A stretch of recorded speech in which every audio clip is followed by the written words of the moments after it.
আর শুধু নবীজির জ্ঞানের কথা উল্লেখ করে আল্লাহ তাআলা বলতেছেন ওয়া কানা ফাদলুল্লাহি আলাইকা আযীমা।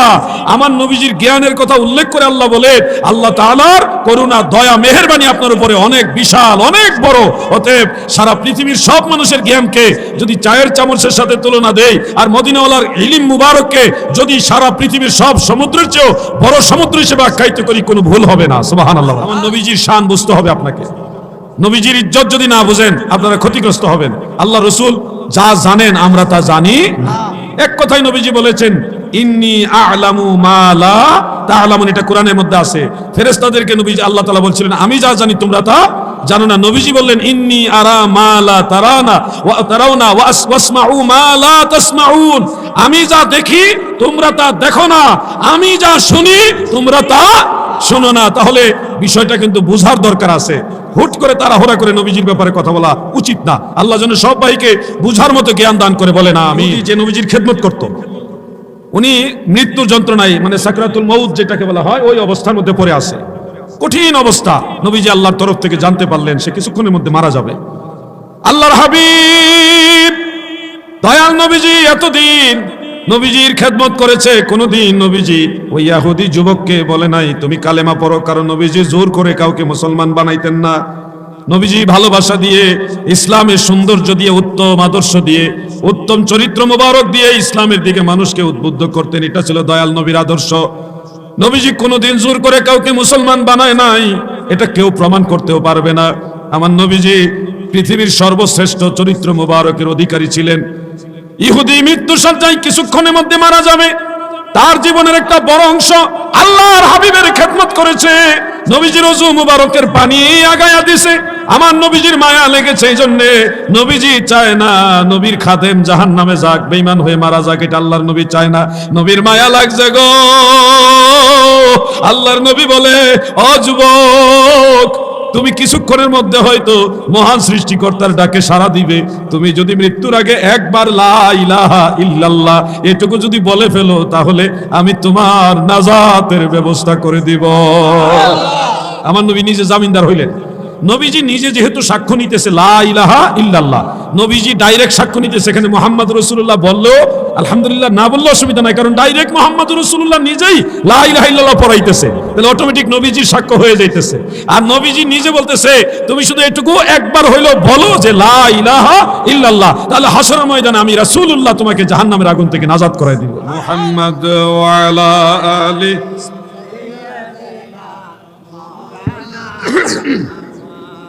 আমার দাদু ভাইরা, দয়াল নবীজির চরিত্র মোবারক, এত উত্তম চরিত্র মোবারক ছিলেন। ওই অন্তিম সজ্জায়, মৃত্যু সজ্জায় রাহমাতুল লিল আলামিন নবীজির জবান মোবারকে যখন বললেন তুমি শুধু একবার বলো লা ইলাহা ইল্লাল্লাহ, আমি আখিরাতে তোমার নাজাতের বাকি ব্যবস্থা করে দিব। যুবক চিন্তা করেছে আমি তো মারাই যাব, দুনিয়াতে যেহেতু এই মানুষটার সেবা করেছে, এই মানুষটা তো ভালো মানুষ, কোনো সন্দেহ নাই। এই মানুষ কারো ক্ষতি করে নাই, এই নবী কারো হক নষ্ট করে না, এই নবী কারো সাথে মিথ্যা কথাও বলে না, কারো আমানত নষ্ট করে না। এই নবীর চেয়ে ভালো মানুষ তো আর কাউরে দেখি নাই। দুনিয়াতে যেহেতু এই নবীর গোলামি খেদমত করেছি, আখিরাতেও এই মানুষটার সাথে, নবীজির সাথে আমি থাকতে চাই। এই সুবাদে মৃত্যু সজ্জায় সেই ইহুদি পরে নিল লা ইলাহা ইল্লাল্লাহু মুহাম্মাদুর রাসূলুল্লাহ সাল্লাল্লাহু আলাইহি। এই সাহাবীটা হলো, এই সাহাবী আগে ইহুদি ছিল, কালেমা পড়ার পরে কি সাহাবী। সমস্ত সাহাবীদের মধ্যে এই সাহাবী হলো সবচেয়ে কম মুসলমান অবস্থায় নবীজির সোহবত প্রাপ্ত সাহাবী। অন্য সব সাহাবীরা অনেক বেশি সময় নবীজির সোহবত পাইছেন, কিন্তু এই সাহাবী সবচেয়ে কম সোহবত পেয়েছে মদিনাওয়ালার, মানে ইমানের অবস্থায়। কিন্তু এই সাহাবীর মর্যাদা এত বেশি, গোটা দুনিয়ার সমস্ত আউলিয়াদের এক পাল্লায় রাখলে ওই সাহাবীর সমান হবে। এটা কেন দাম হয়েছে? মদিনাওয়ালার সোহবতের কারণে। মদিনাওয়ালার সোহবত বুঝেননি আপনারা? যেমন ধরেন আপনারা ডক্টর আল্লামা কাফিলউদ্দিন সালিহি সাহেব বা প্রিন্সিপাল আল্লামা ওসিউর রহমান সাহেব, উনাদেরকে পাইলেন, উনাদের মজলিসে গিয়ে কিছুক্ষণ বসে রইলেন। কাছে বসেন আর একটু দূরে বসেন, বসে ওনাদের কাছে একটু বসে দুই একটা কথা শুনলেন, এরপরে চলে গেলেন। এই যে বসে আসিলেন একটু সময়, এটাকে বলা হয় সোহবত। ওনার সঙ্গী হয়েছেন কিছুক্ষণের জন্য। তো এই বসে থাকাটা সব মজলিস না, কিছু কিছু মজলিস আছে ওই বসে থাকাটা এত দামি, এত মূল্যবান যে সাহাবীরা তারাও মানুষ, কিন্তু মদিনাওয়ালার মজলিসে কিছুক্ষণ বসছে, এই বসে থাকার কারণে সোহবত প্রাপ্ত হয়েছে, এই জন্য তারা সাহাবী হয়েছে। আর সাহাবী হওয়ার কারণে গোটা দুনিয়ার সমস্ত আউলিয়াদের চেয়ে তাদের মর্যাদা বেড়ে গেছে। ওগো নবী, আপনার কাছে আমি কিছু চাই না, শুধু আপনাকে এক নজর দেখতে চাই।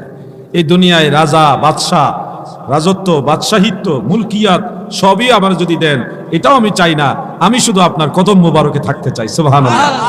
ও যুবক ভাইরা, আপনাদের খেদমতে এই ঘটনা থেকে একটা মেসেজ দিতে চাই।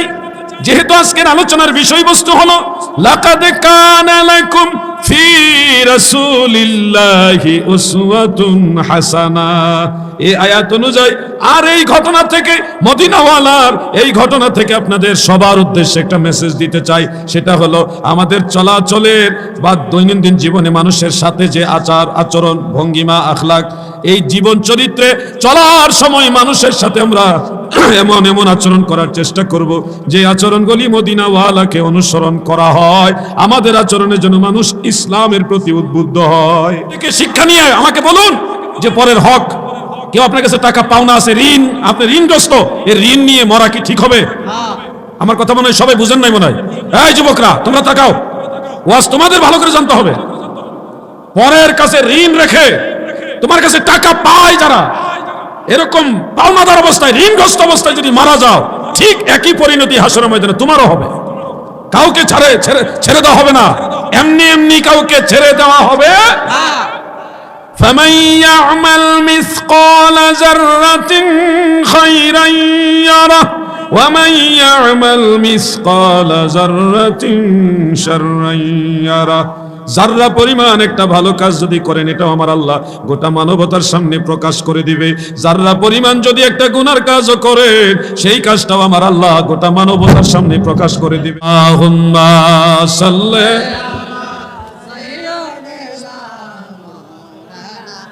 মুহাম্মদ ওয়া আলা আলি সাইয়্যিদিনা। যাহার মনেতে আশা স্বর্গেরই শোধা পান, ধরো এসে রহমতেরই লহ এসে, রহমতেরই ভারী বরিশনের ধার। যাহার মনেতে আশায় আল্লাহুম্মা সাল্লি আলা মারহাবা মুহাম্মদ ওয়া আলা আলি।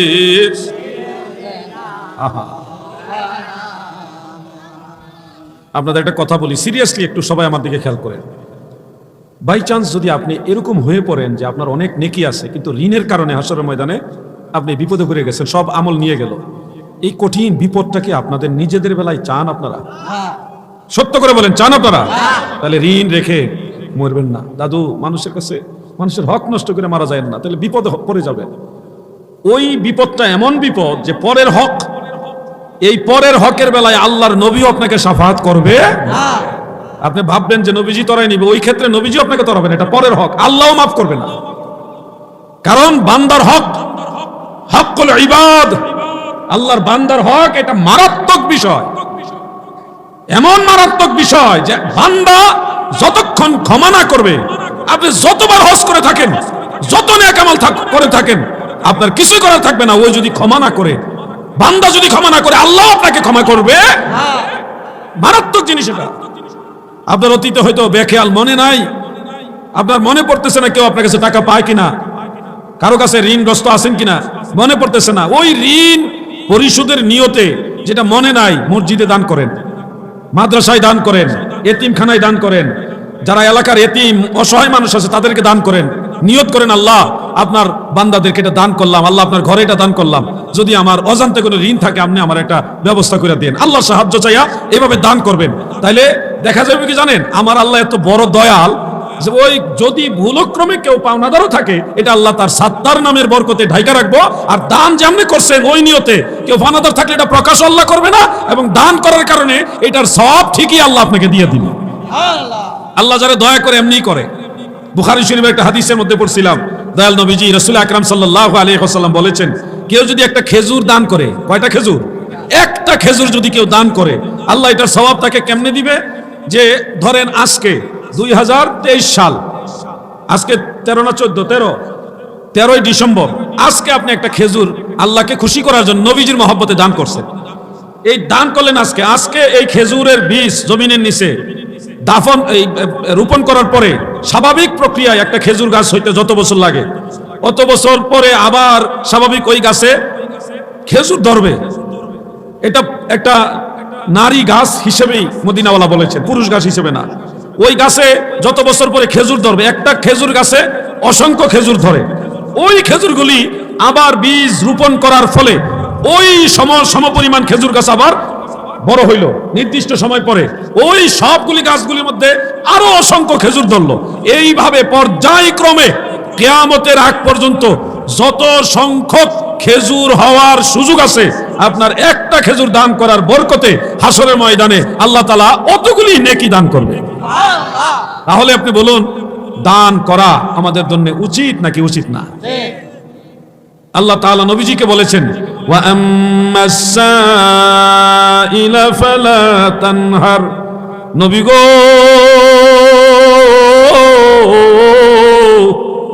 সাইল মানে আপনার কাছে যারা কিছু চাইতেছে, প্রার্থনাকারী বা ভিক্ষুক, সহযোগিতা চাইতেছে, এই ধরনের মানুষদেরকে কখনোই আপনি ধমক দিবেন না। আল্লাহ নিজে নবীজিকে নিষেধ করতেছে, ধমক দিবেন না। একজন ফকির আপনার কাছে চাইছে, দিতে না পারলেও তাকে সুন্দর ভাষা দিয়ে বিদায় করে দিবেন যেভাবে পারেন, কিন্তু ধমক দেওয়া নিষেধ। কার নিষেধ? বলেন না, কার নিষেধ? আল্লাহর নিষেধ। তাফসীর ইবনে কাসীরের মধ্যে উল্লেখ রয়েছে, আমার দয়াল নবীজি সাহাবায়ে কেরাম বলেছেন, এক বাড়ির মহিলা যদি আরেক বাড়ির মহিলার কাছে একটা প্লেট চায়, রান্না করার একটা পাতিল চায়, তরকারি কাটার জন্য একটু দা চায়, আসবাবপত্র যেগুলি মহিলাদের দৈনন্দিন জীবনে লাগে, এগুলি যদি একজন মহিলা আরেকজন মহিলার কাছে চায়, ওই মহিলা তাকে নিষেধ করতে পারবে না, থাকার পরে না করতে পারবে না, বা ধমক তো দিতেই পারবে না। যদি থাকার পরেও, সুযোগ থাকার পরেও না দেয়, তাহলে আল্লাহ বেজার হবে, মদিনাওয়ালা বেজার হয়ে যাবে। এক বোন আরেক বোনকে আপনারা নিজের দৈনন্দিন জীবনে ব্যবহার করার যে আসবাবপত্র, এগুলি দিয়ে সহযোগিতা করতে হবে। ও ভাই আমার, যদি আপনি সহযোগিতা করেন, বোন আমার আপনিও যদি সহযোগিতা করেন, ময়দানে মাহশারে রাহমাতুল লিল আলামিন নবী, দয়ার নবী আপনাকে সহযোগিতা করে শাফাতের কান্ডারি হইয়া জান্নাতে নিয়ে যাবে। এই জন্য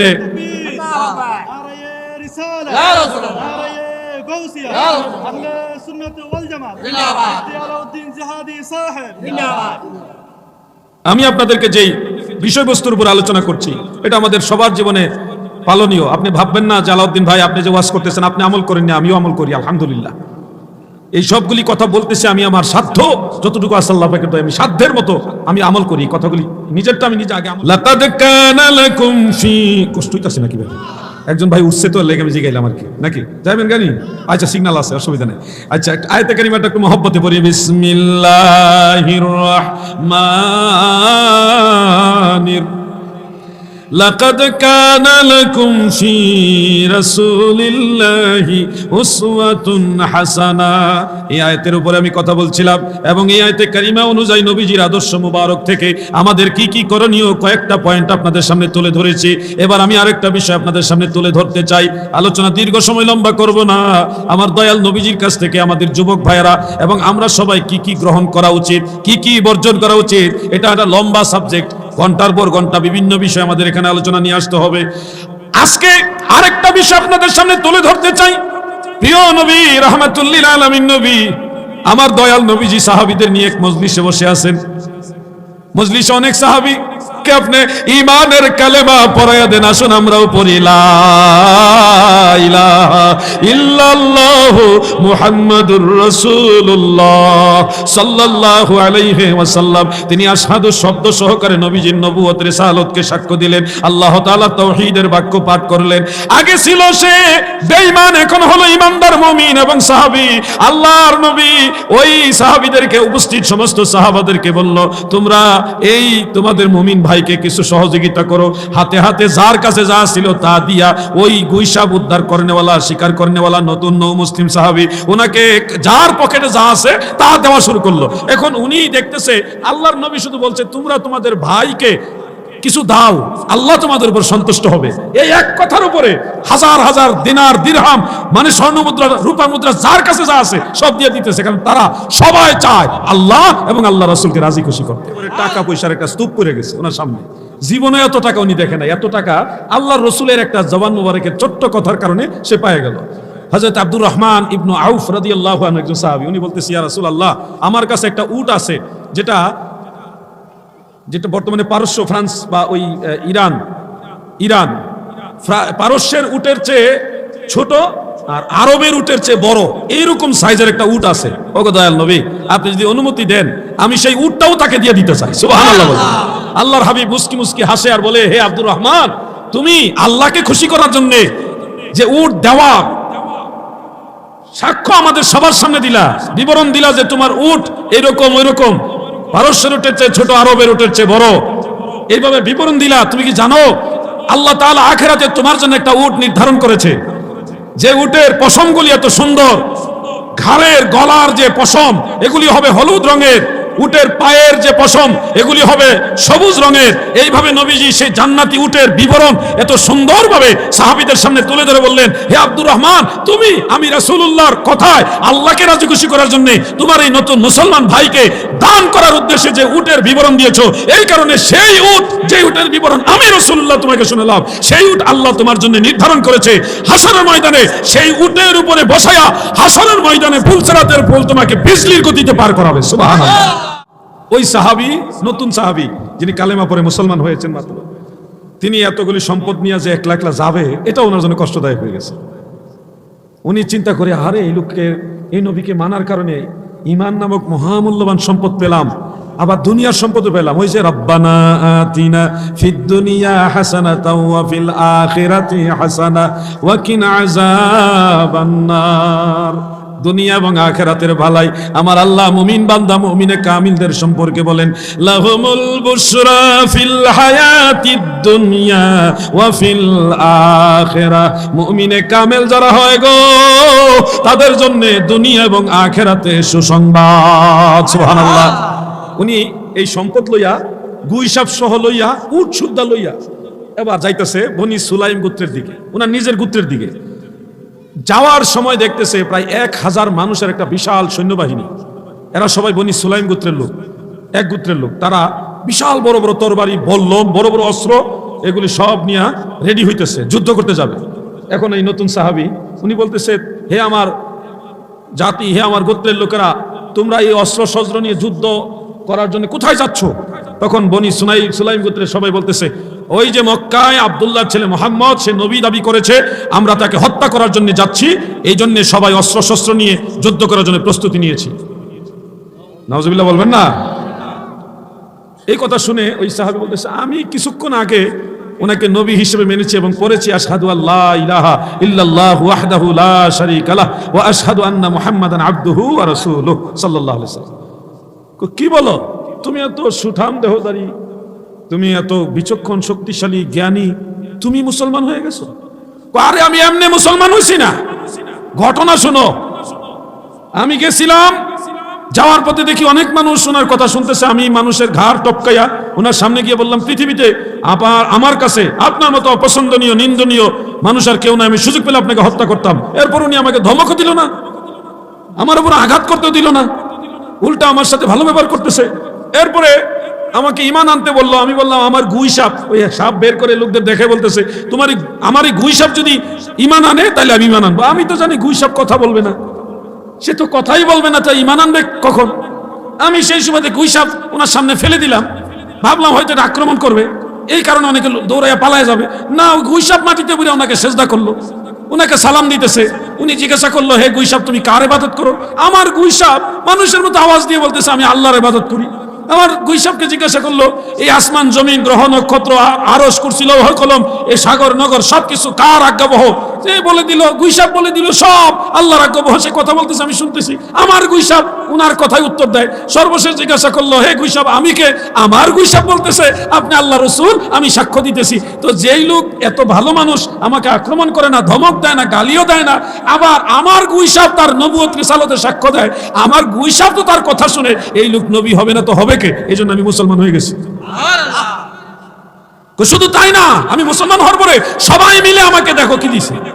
এই দেখো এই ঘাটতি, এই বিশাল বড় বস্তার ভিতরে যত যা আছে সব টাকা, মানে আমাদের দেশের ভাষায় বললাম আর কি টাকা। এই সব ওনারা আমার সাহায্য করছে নতুন ভাই হিসেবে। কেন করছে জানো? ওই আল্লাহর নবী শুধু বলছে তোমরা তোমাদের ভাইকে সাহায্য করো, আল্লাহ তোমাদের উপর খুশি হবে। ওনার কথায় কতগুলি টাকা মানুষ আমার দিয়ে দিছে। এই যে আমার সাথে উট দেখছো, উটও ওনারা দিয়ে দিয়েছে। এই মানুষ খারাপ হয় কিভাবে? বনি সুলাইম গোত্রের লোকেরা কয় কার লোকে যুদ্ধ করতাম জানো? আমাদের মধ্যে যে সবচেয়ে জ্ঞানী বিচক্ষণ শক্তিশালী সেই কথা বলতে, সে তো আর মিথ্যা কথা বলবে না।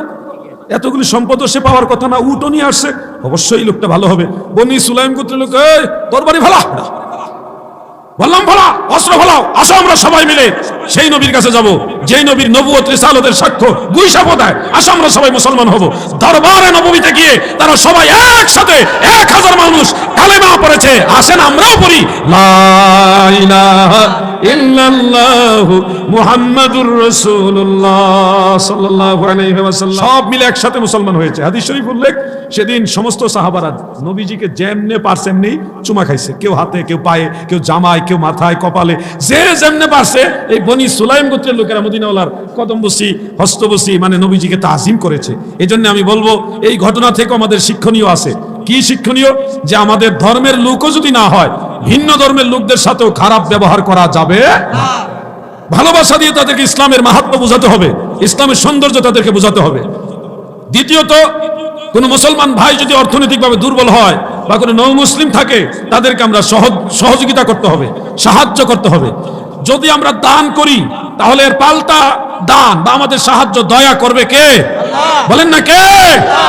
একটা উট দান করেছে দুনিয়ায়, আল্লাহ তাকে এমন উট দিবে, সেই উট দিয়ে বিজলির গতিতে ফুলসেরাত পার হয়ে জান্নাতে যাবে। সুবহানাল্লাহ বলে। এই জন্য যার যার তৌফিক অনুযায়ী আপনারা মসজিদ, মাদ্রাসা, ইয়াতিমখানায়, অসহায় যে কোনো দান করার মতো উপযুক্ত জায়গা আপনারা দান করবেন। আমি কোনো কালেকশন করব না আপনাদের সামনে আজকে।